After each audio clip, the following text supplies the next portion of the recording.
Next up, we have Mr. Weir speaking to the amendment once again. Mr. Weir. Okay, well, thank you very much, Mr. Chair. I guess I'd just like to add a couple of points that I think would be very worthwhile for this committee to consider. The first one is that in cases of wrongdoing abroad, such as what SNC-Lavalin has been accused of, I think that our objective should be to hold accountable the people guilty of the wrongdoing, while at the same time not unduly damaging Canada's economic resources. Now, there's been a lot of debate about this figure of 9,000 jobs.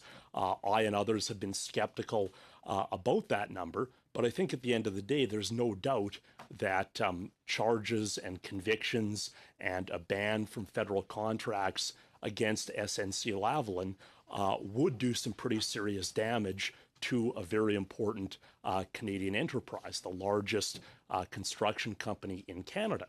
So it strikes me that there's a bit of a dilemma here about how to go after wrongdoing without having these negative side effects on our economy. There was a disagreement within the government about whether a deferred prosecution agreement would be an appropriate tool to achieve that goal of going after the wrongdoing without damaging the economic assets.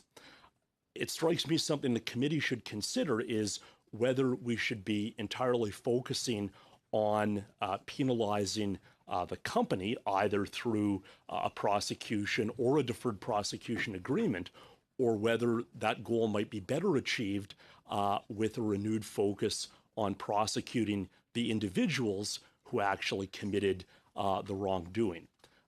So it seems to me that there is a place sometimes for prosecuting companies. There may be a place for deferred prosecution agreements, but one of the best ways to achieve the goal that I think we all want to achieve is to put a renewed emphasis on prosecution of the actual individuals within that enterprise who are accused of paying bribes and corruption abroad.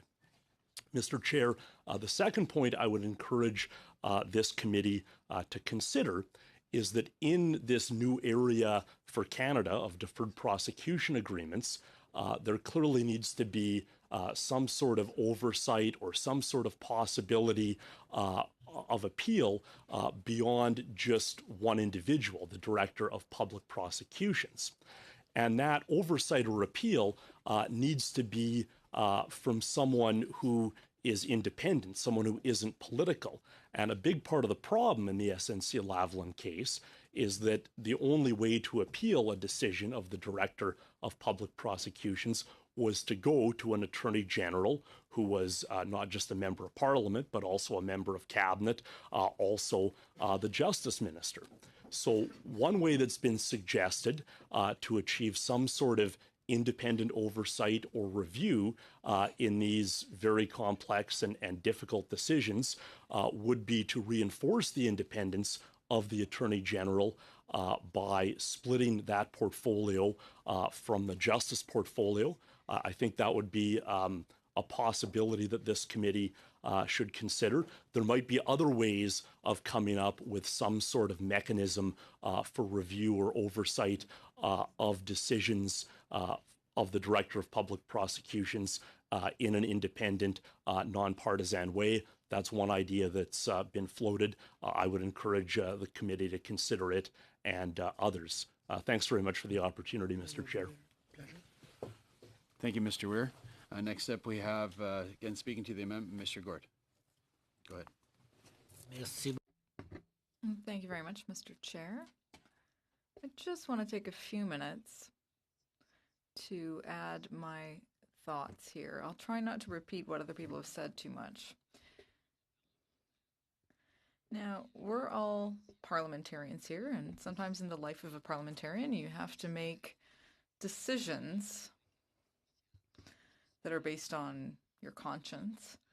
And I hope that my colleagues across the way will be able to do so freely, because this situation does concern a lot of Canadians, including us.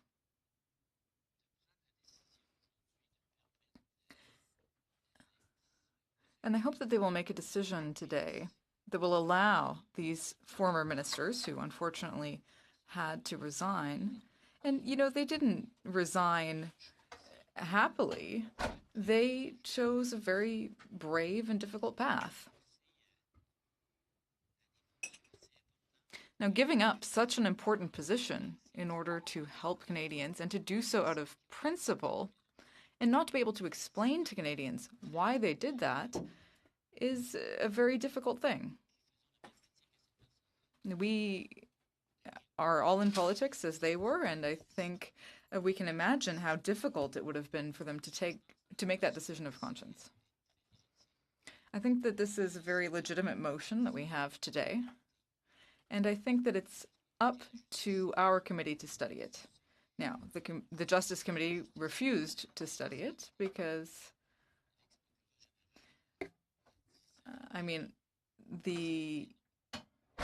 they simply said no.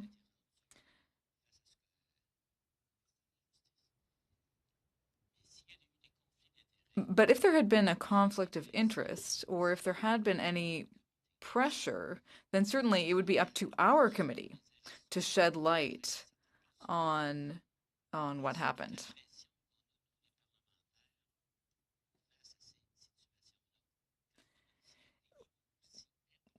Certainly when politicians achieve those high levels, become ministers or attorneys general, for example, they may face pressure.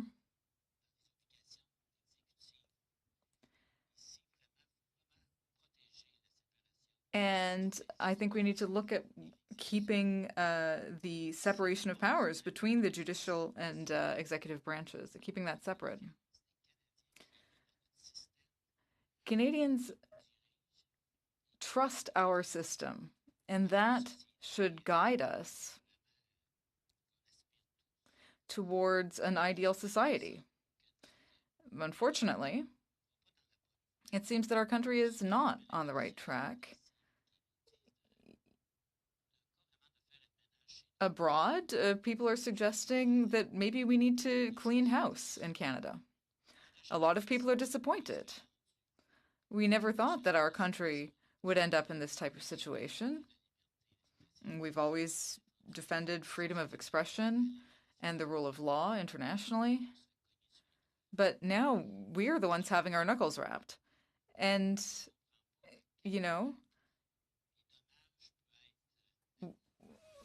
there may be short-term, medium-term, and long-term damage. We all have a responsibility today.